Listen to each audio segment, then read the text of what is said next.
Hello મિત્રો, આજે આપણે રોકડની વહેંચણી દર્શાવતું પત્રકની ફરી એક દાખલાની ગણતરી કરીએ છીએ. આ ચેપ્ટરની અંદર મિત્રો બે પદ્ધતિથી દાખલા ગણવામાં આવે છે. એક છે મૂડી વધારાની પદ્ધતિ અને બીજી છે મહત્તમ નુકસાનની પદ્ધતિ. તો આપણે આગળના વિડીયોમાં બંને ડિસ્કશન કરેલી છે. તો આજે ફરી એક મૂડી વધારાની પદ્ધતિથી એક દાખલાની ગણતરી કરીએ છીએ. દાખલા નંબર 21. રાજ, રવિ અને રોમ અનુક્રમે 3:2:1 ના પ્રમાણમાં નફો નુકસાન વહેંચી લેતા ભાગીદારો છે. તારીખ 31/3/2009 રોજ તેમની પેઢીનું વિસર્જન થયું. આ દિવસે તેમનું પાકું સરવૈયું નીચે મુજબ હતું. આપણને પાકું સરવૈયું આપેલું છે અને આપણને જેટલા પણ નાણાં ઉપજ્યા છે એ હપ્તા વાઇઝ આપણને આપેલા છે. તો આપણે આ દાખલાની ગણતરી કરવાની છે. મૂડી વધારાની પદ્ધતિ મુજબ રોકડની હપ્તે હપ્તે વહેંચણી દર્શાવતું પત્રક તૈયાર કરો. મિત્રો, આ દાખલો છે એ ઉત્તર ગુજરાત યુનિવર્સિટી F5 માર્ચ 2009 ની અંદર પૂછાયેલો છે અને બીજો એક આ જ એક્ઝામ્પલ 2018 ની અંદર પણ HNU માં પૂછાયેલો છે. એટલે આ એક્ઝામ્પલ બે વખત પૂછાયેલો છે. એટલે આપણે ગણતરી કરીએ છીએ. મિત્રો, જ્યારે આપણે રોકડની હપ્તે હપ્તે વહેંચણી દર્શાવતું પત્રક તૈયાર કરવાનું હોય છે ત્યારે સૌ પ્રથમ આપણે જવાબદારી ચૂકવવામાં આવે છે. અને જવાબદારીમાં પહેલા કઈ ચૂકવવામાં આવે છે? જે બહારની જવાબદારી હોય એ પ્રથમ ચૂકવવામાં આવે છે. તો મિત્રો, આ દાખલાની અંદર બે જવાબદારી આપણને આપેલી છે, લેણદારો અને રવિની લોન. તો રવિ કોણ છે? રવિ ભાગીદાર છે. તો ભાગીદારની લોન હોય એ પછીથી ચૂકવવામાં આવે, પરંતુ જે બહારની જે જવાબદારી છે એ પ્રથમ ચૂકવવામાં આવે. એટલે બહારની જવાબદારી કઈ છે? લેણદારો. તો લેણદારોને આપણે પ્રથમ ચૂકવીશું. જ્યારે પેઢીનું વિસર્જન થાય છે ત્યારે વિસર્જન ખર્ચ પેટે કેટલા રાખેલા છે? 2500 રૂપિયા રાખેલા છે. અને જ્યારે ખરેખર વિસર્જન ખર્ચ ચૂકવવાનો આવે છે ત્યારે કેટલા આવે છે? 2000 રૂપિયા ચૂકવવાના આવે છે. એનો મતલબ કે 500 રૂપિયા આપણે વધારે વિસર્જન ખર્ચ રિઝર્વમાં રાખ્યું છે એ આપણે છેલ્લા હપ્તામાં ઉમેરો કરીશું. તો મિત્રો, હવે દાખલાની શરૂઆત કરીએ છીએ. તો સૌપ્રથમ જ્યારે પણ આપણે દાખલાની ગણતરી કરવી હોય ત્યારે આપણે પાકા સરવૈયા મુજબની બાકીઓ લખી દેવાની. જેટલી પણ મૂડી દેવા બાજુ જેટલી બાકી હોય એ બધી બાકી આપણે લખવી પડે. તો વિગત જવાબદારીમાં બે છે, લેણદારો અને રવિની લોન. લેણદારો અને રવિની લોન. મૂડી 3 ભાગીદારની આપેલી છે, 3 ભાગીદારની મૂડી લખી દેવાની. એટલે પાકા સરવૈયા મુજબની આપણને બાકી લેણદારો 20,000 રૂપિયા, રવિની લોન 5,000 રૂપિયા, રાજની મૂડી 36,000 રૂપિયા, રવિની મૂડી 16,000 રૂપિયા, રોમની મૂડી 18,000 રૂપિયા. તેના પછી મિત્રો આપણને જો નફા નુકસાન ખાતું ઉધાર બાકી જમા બાકી આપેલું હોય તો એ આપણે પ્લસ માઇનસ કરવું પડે. સામાન્ય અનામત આપેલું હોય તો આપણે પ્લસ માઇનસ કરવું પડે. આ દાખલાની અંદર આપણને કશું આપેલું નથી એટલે આપણે કોઈ પ્લસ માઇનસ નહીં કરીશું. સીધું જ આપણે પ્રથમ હપ્તાના નાણાં ઉમેરવામાં આવશે. તો પ્રથમ હપ્તાના નાણાં આપણને કેટલા મળે છે? 12,000 રૂપિયા મળે છે. તો પ્રથમ હપ્તો 12,000 રૂપિયા. તેમાં મિત્રો જ્યારે પ્રથમ હપ્તો મળતો હોય ત્યારે એમાં રોકડ શિલ્લકનો ઉમેરો કરવામાં આવે છે. તો રોકડ શિલ્લક આપણી જોડે કેટલી છે? 5,500 રૂપિયા. તો રોકડ શિલ્લકનો ઉમેરો કરીશું 5,500 રૂપિયા. તેમાંથી આપણે વિસર્જન ખર્ચ જે અનામત રાખેલું છે 2,500 રૂપિયા એ આપણે શું કરીશું? બાદ કરીશું. તો વિસર્જન ખર્ચ અનામત બાદ કરીશું એટલે આપણી જોડે કુલ રોકડ શિલ્લક આપણી જોડે કેટલી થશે? 15,000 રૂપિયા. 12,000 વત્તા 5,500 માઇનસ 2,500 એટલે આપણે 15,000 રૂપિયા રોકડ શિલ્લક. તેમાંથી મિત્રો આપણે પેલા બહારની જવાબદારી ચૂકવવાની હોય છે. એટલે બહારની જવાબદારી કઈ છે? તો લેણદારોને ચૂકવણી 15,000 રૂપિયા ચૂકવીશું. કારણ કે આપણી જોડે 15,000 રૂપિયા જ છે. ચૂકવવાના કેટલા છે? 20,000 રૂપિયા. 15,000 રૂપિયા છે એટલે આપણે પૂરેપૂરા ચૂકવી દઈશું. એટલે હજી આપણે ચૂકવવાના બાકી કેટલા રહેશે? 5,000 રૂપિયા. રવિની લોનને આપણે ચૂકવ્યા નથી એટલે 5,000 રૂપિયા એની પણ બાકી છે ને મૂડીને હજી ચૂકવ્યા નથી. હવે મિત્રો, પ્રથમ હપ્તાના નાણાં આપણી જોડે વધતા નથી. હવે એના પછી બીજો હપ્તો આપણને મળશે 25,000 રૂપિયા. તો બીજો હપ્તો મળશે 25,000 રૂપિયા. તેમાંથી ચૂકવણી કોને કરીશું? પહેલા લેણદારોને ચૂકવણી કરીશું 5,000 રૂપિયા. તો 25,000 માંથી 5,000 રૂપિયા લેણદારોની ચૂકવણી કરીશું. હજી આપણી જોડે વધે છે કેટલા? 20,000 રૂપિયા. તો એમાંથી રવિની લોનની ચૂકવણી કરી દઈશું 5,000 રૂપિયા. એટલે આપણી જે પણ જવાબદારી છે લેણદારો અને રવિની લોન એ બંનેની ચૂકવણી થઈ જાય છે. ચૂકવણી કર્યા બાદ આપણી જોડે નાણાં કેટલા વધે છે? 15,000 રૂપિયા વધે છે. કારણ કે 25,000 રૂપિયા હપ્તો મળ્યો તો એમાંથી 5,000 અને 5,000 ચૂકવી દીધા છે. બાકી રોકડ શિલ્લક આપણી જોડે કેટલી વધે છે? 15,000 રૂપિયા વધે છે. મૂડી આપણે ચૂકવી નથી એટલે મૂડી એમની એમ જ આપણે લખી. મિત્રો, હવે આપણે નક્કી કરવાનું છે કે આ દાખલો કઈ રીતના ગણવું છે. આ દાખલો આપણે મૂડી વધારાની પદ્ધતિએ ગણવાનો છે. તો મૂડી વધારાની આપણે ગણતરી કરીશું. મિત્રો, આપણે આગળના જે વિડીયો કરેલા છે એની અંદર અલગ રીતથી દાખલા ગણેલા છે. આ પણ વિડીયો છે એ અલગ રીતથી આપણે ગણીશું. કારણ કે જે વિદ્યાર્થીઓને જે પદ્ધતિ ફાવે છે એ પદ્ધતિથી દાખલો ગણી શકે.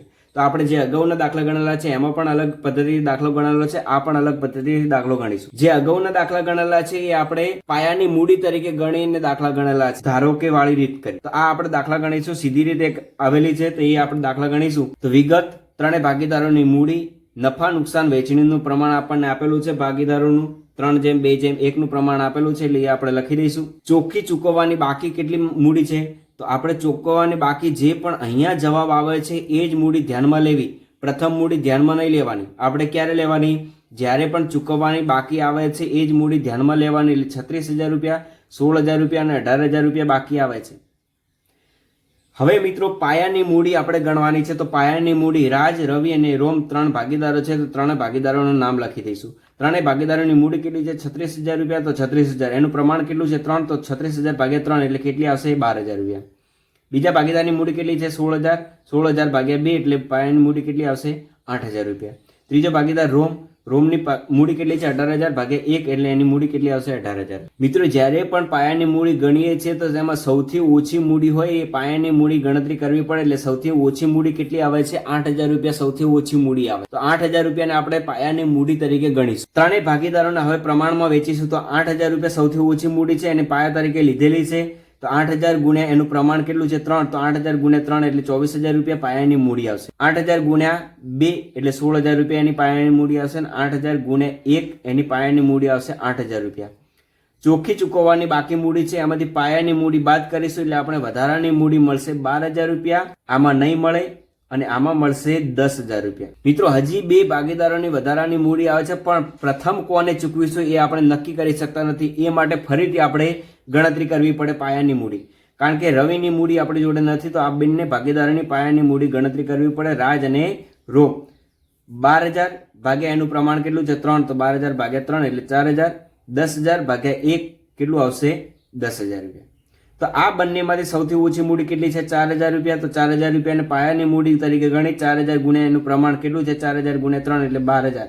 તો 12,000 એની પાયાની મૂડી થઈ. 4,000 ગુણ્યા 1 એટલે 4,000 એની પાયાની મૂડી થઈ. હવે વધારાની મૂડી ફરીથી આપણે શોધવાની છે. તો વધારાની મૂડી શોધીશું તો 12,000 માઇનસ 12,000 એટલે અહીંયા શું આવશે? 0.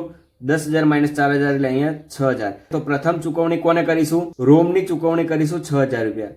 ત્યારબાદ જો નાણાં વધે તો બંને ભાગીદારોને નફા નુકસાનના પ્રમાણમાં વહેંચણી કરીશું. પણ 12,000 અને 4,000 ચૂકવવાની છે જે વધારાની મૂડી છે તે. આ બીજા નંબરની ચૂકવણી કરીશું. ત્રીજા નંબરની ચૂકવણી કઈ રીતે કરીશું? કે પાયાની મૂડી જે પ્રથમ આપણે ગણેલી છે એ ત્રીજા નંબરની ચૂકવણી કરીશું. તો સૌ પ્રથમ ચૂકવણી કઈ કરીશું? આપણે 6,000 રોમને ચૂકવી દઈશું. તો આપણી જોડે બાકી કેટલી વધે છે? 15,000 રૂપિયા છે. તેમાં રોમની વધારાની મૂડી ચૂકવણી ગણતરી મુજબ આપણે 6,000 રૂપિયા આવે છે તે ચૂકવી દઈશું. ત્યારબાદ આપણી જોડે બાકી વધશે 15,000 માંથી 6,000 ચૂકવી દીધા છે. 9,000 રૂપિયા આપણી જોડે વધે છે. મૂડીમાં કોને ચૂકવેલા છે? રાજને ચૂકવેલા નથી, રવિને ચૂકવેલા નથી અને રોમને ચૂકવેલા છે. કેટલા? 6,000 રૂપિયા આપણે ચૂકવેલા છે. 18,000 માઇનસ 6,000 એટલે હવે બાકી કેટલી વધે છે? 12,000 રૂપિયા. ત્યારબાદ આપણી જોડે રોકડ વધે છે. કેટલી? 9,000 રૂપિયા રોકડ વધે છે. હવે ચૂકવણી કોને કરીશું? બીજા નંબરની જે આપણે વધારાની મૂડી આવતી હતી એને ચૂકવણી કરીશું. 12,000 અને 4,000 રૂપિયા વધારાની મૂડી છે ચૂકવણી કરીશું. પણ આ ભાગીદારને પ્રથમ ચૂકવણી કરી અને આ ભાગીદારને બીજા નંબરમાં ચૂકવણી કરી એવું નહીં કરવાનું. આપણે શું કરવાનું છે? બંનેના નફા નુકસાનના પ્રમાણમાં નાણાં વેચવાના. તો 9,000 ને આપણે 3:1 પ્રમાણમાં વહેંચણી કરીશું. તો 9,000 ને 3:1 પ્રમાણમાં વહેંચણી કરીશું. રાજને કેટલા નાણાં મળશે?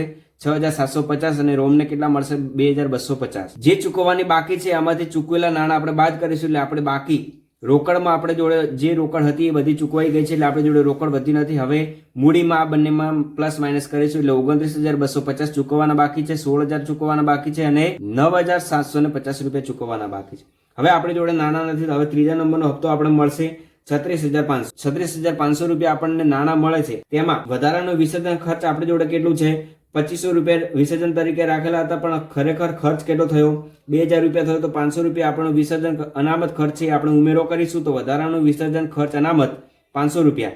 આપણી જોડે રોકડ શિલ્લક કેટલી આવશે? બંને પ્લસ કરીશું એટલે 37,000 રૂપિયા. હવે આ 37,000 રૂપિયામાંથી આપણે વધારાની મૂડી હોય એ ચૂકવણી કરીશું. તો બંનેની વધારાની મૂડી કેટલી હતી? 12,000 અને 4,000 એટલે 16,000 રૂપિયા હતી. એમાંથી 9,000 ચૂકવી દીધા છે. તો આપણી જોડે હવે ચૂકવવાના બાકી કેટલા છે? 7,000 રૂપિયા ચૂકવવાના બાકી છે. તો રાજ અને રોમની વધારાની મૂડી 7,000 રૂપિયા ચૂકવવાના બાકી છે. અહીંયા ગણતરી કરેલી છે મૂડીની ચૂકવણી મુજબ. તો 12,000 અને 4,000 બંનેને ચૂકવવાના બાકી હતા. એમાંથી 9,000 આપણે ચૂકવી દીધા છે. તો હવે ચૂકવવાના બાકી કેટલા છે?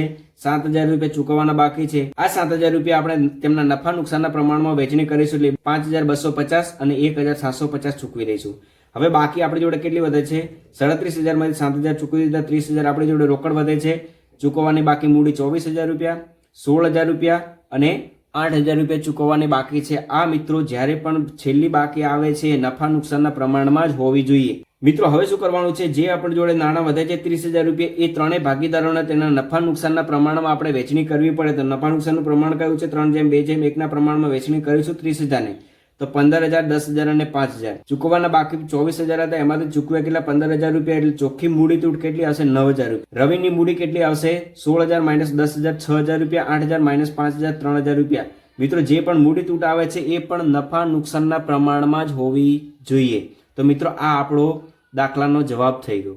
મિત્રો આ દાખલો HNGOમાં 2 વખત પૂછાયેલો છે. HNGOમાં 2009માં અને 2018માં. મિત્રો 2018માં જ્યારે પણ આ દાખલો પૂછાયેલો છે ત્યારે એની રકમ ડબલ કરી અને પૂછવામાં આવેલો છે. તો મિત્રો આ વિડીયો તમને સારો લાગે તો વિડીયોને લાઈક કરો, શેર કરો અને ચેનલને સબસ્ક્રાઇબ કરો. Thank you.